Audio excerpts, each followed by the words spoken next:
Comment des millions de chèques sont produits en usine? Il ne fait aucun doute que les chèques constituent un élément fondamental de nos transactions financières depuis des siècles, reliant de manière transparente la confiance et le commerce. Cet important document de transaction a joué un rôle essentiel dans la manière dont nous effectuons nos transactions quotidiennes et il offre un moyen fiable et sûr d'effectuer des paiements dans le monde entier. L'histoire des chèques a commencé il y a plusieurs siècles. Le concept est né en France, au XIIIe siècle, lorsque les marchands génois ont mis au point des billets à ordre pour faciliter les échanges commerciaux sans avoir à transporter d'argent liquide. En 1865, les chèques, tels que nous les connaissons aujourd'hui, ont été officiellement introduits en France, permettant aux clients de retirer des fonds de leur compte dans des banques comme la Banque de France. Au fil du temps, leur popularité s'est accrue, et surtout après la Seconde Guerre mondiale, car de plus en plus de personnes ont commencé à les utiliser pour leurs transactions quotidiennes. Aujourd'hui, la France peut se targuer d'avoir l'un des taux d'utilisation des chèques les plus élevés au monde, avec des milliards de chèques émis chaque année.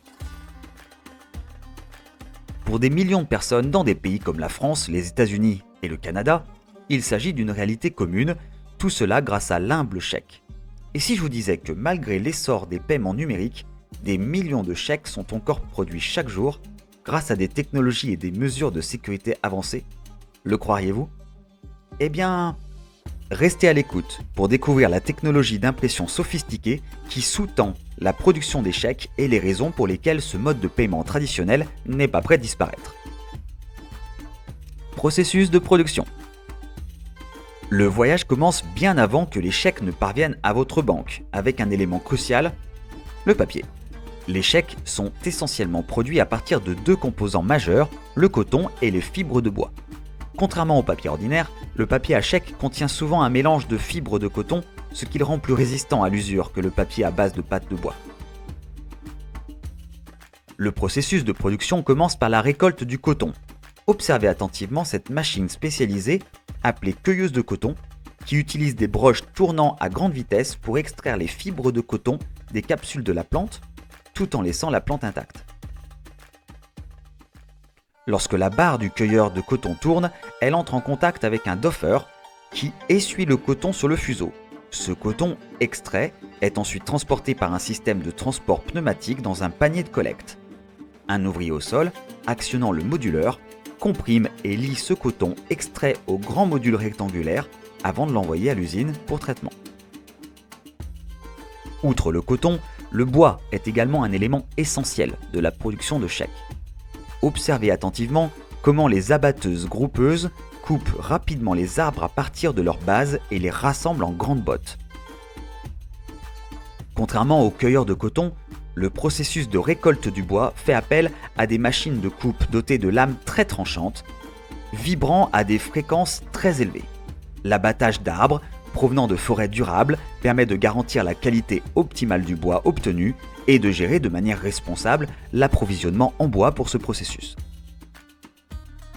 La sélection minutieuse de ces matériaux et les machines de pointe utilisées garantissent que le papier répond aux normes les plus strictes en matière de durabilité et de sécurité. Une fois récoltées, les matières premières subissent une transformation méticuleuse en pâte à papier. C'est là que la magie opère. Récemment, des recherches ont montré qu'environ 890 millions de chèques ont été émis rien qu'en France en 2023. Cette statistique souligne non seulement l'importance des chèques aujourd'hui, mais aussi l'ampleur de leur production. Production industrielle. À leur arrivée à l'usine, ces matières premières sont fortement raffinées pour obtenir le produit final. Le coton brut et le bois obtenus à partir des plantes sont d'abord traités dans de grandes machines mécaniques conçues pour les réduire en une pâte fine de haute qualité. L'écorce de bois ne contient pas de matière fibreuse et ajoute de la saleté et d'autres contaminants à la pâte qui doit donc être éliminée.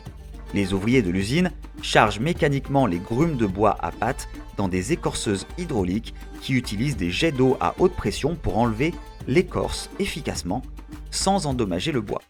Une fois les grumes écorcées, elles passent au processus de déchiquetage.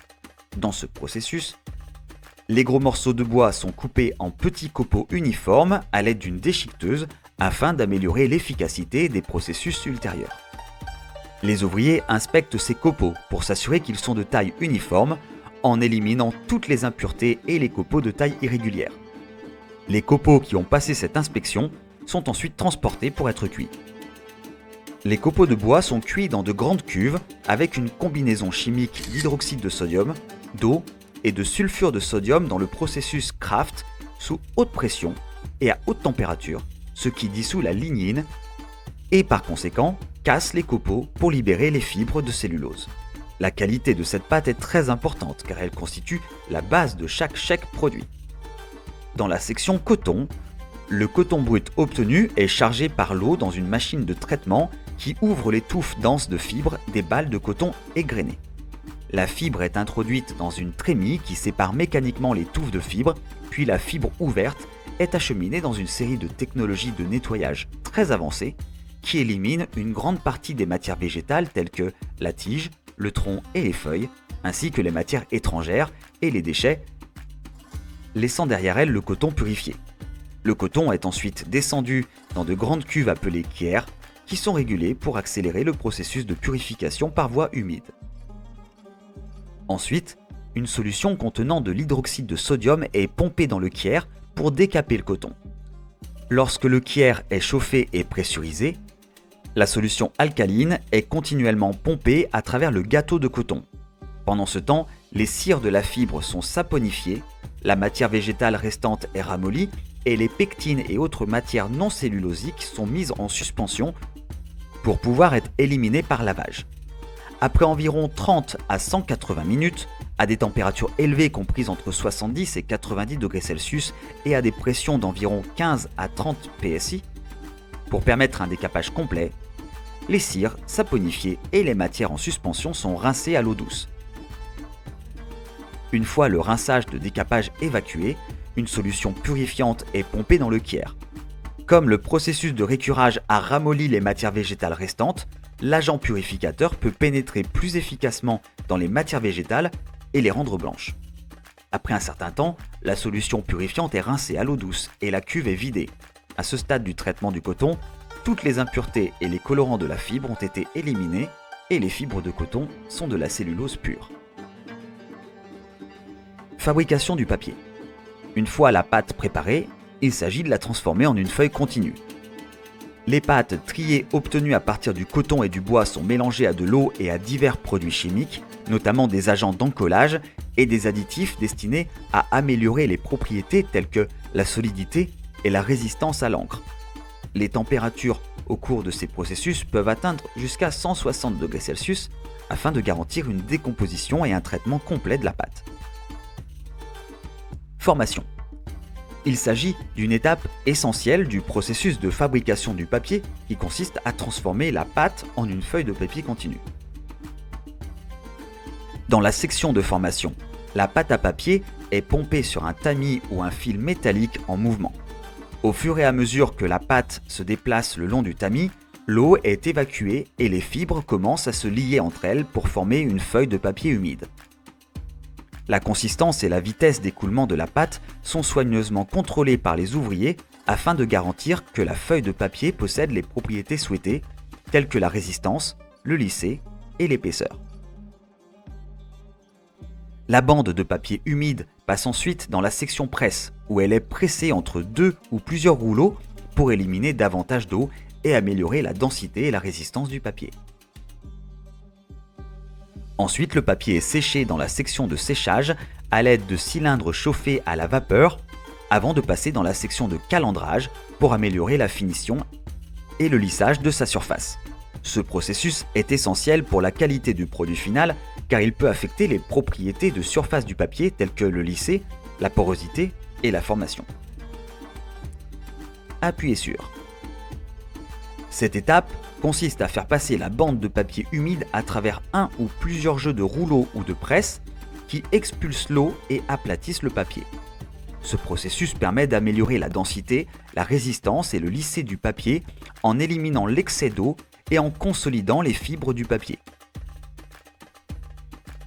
L'étape de pressage suit généralement l'étape de formation et précède l'étape de séchage dans la machine à papier. Le nombre de sections de presse et la pression appliquée pendant le pressage peuvent varier en fonction des propriétés souhaitées du produit papetier final. Le processus de pressage permet d'éliminer la majeure partie de l'eau résiduelle de la bande de papier humide qui peut représenter jusqu'à 50% du poids du papier. Lorsque la bande de papier est pressée entre les rouleaux, les fibres sont aplaties et compactées, ce qui permet d'obtenir un produit plus dense et plus résistant. Après le pressage, la bande de papier passe généralement dans la section de séchage de la machine à papier. Séchage. Le séchage est une étape cruciale du processus de fabrication du papier qui intervient après que la pâte a été transformée en une feuille de papier continue et pressée pour éliminer l'excès d'eau. L'étape du séchage consiste à faire passer la bande de papier dans une série de cylindres chauffés ou d'autres méthodes de séchage afin d'éliminer l'eau restante et d'amener le papier à son taux d'humidité final. Le processus de séchage est soigneusement contrôlé afin de garantir que le papier est séché uniformément et sans endommager sa structure ou ses propriétés de surface. Une fois que le papier a été séché à la teneur en eau souhaitée, les ouvriers examinent les feuilles séchées avant de les passer à l'impression. Technique d'impression. Cette étape fait appel à une technologie d'impression sophistiquée connue sous le nom de technologie de reconnaissance des caractères à l'encre magnétique, MICR, pour imprimer des informations essentielles telles que les numéros de compte et les détails de routage en bas de chaque chèque afin d'en garantir la précision et la sécurité. Cette technologie permet non seulement de renforcer la sécurité, mais aussi de faciliter le traitement automatisé par les banques. Cependant, la plupart des chèques sont produits à l'aide de techniques d'impression offset qui permettent une production en grande quantité avec un excellent contrôle de la qualité. Cette méthode garantit que les détails tels que les logos des banques et les informations sur les comptes sont imprimés clairement.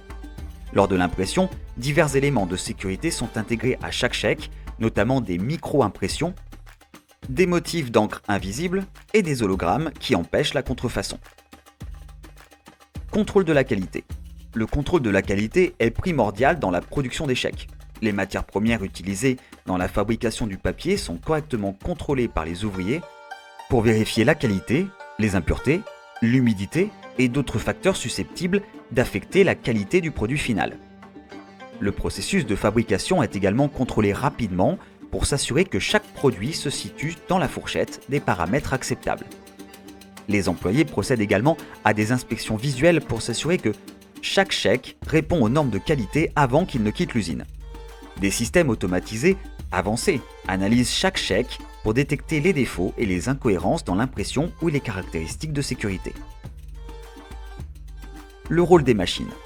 L'installation du processus est équipée de machines mécaniques encombrantes qui rationalisent ce processus. Ces machines fonctionnent avec une efficacité impressionnante, manipulant des tonnes de matériaux chaque jour.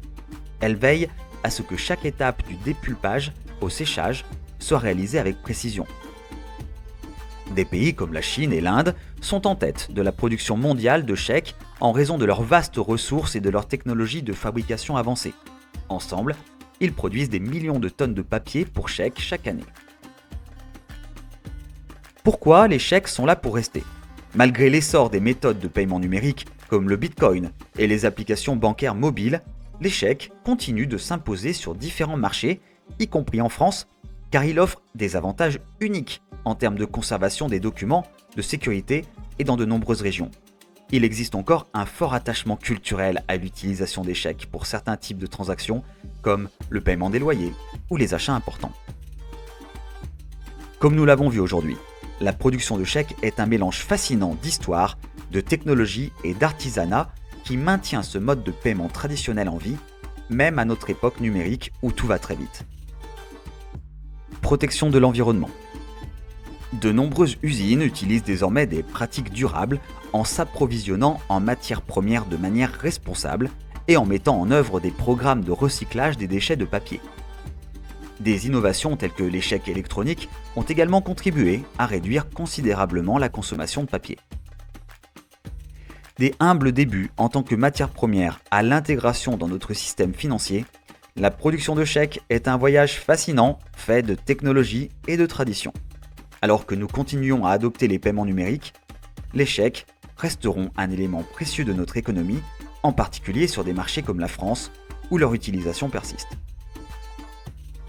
Si cette vidéo vous a intrigué, n'oubliez pas de l'aimer et de vous abonner pour en savoir plus sur la fabrication des produits de tous les jours. Faites-nous part ci-dessous de vos préférences en matière de mode de paiement. Êtes-vous du côté du chèque ou du numérique? Faites-le nous savoir. Et jusqu'à la prochaine fois, restez toujours curieux.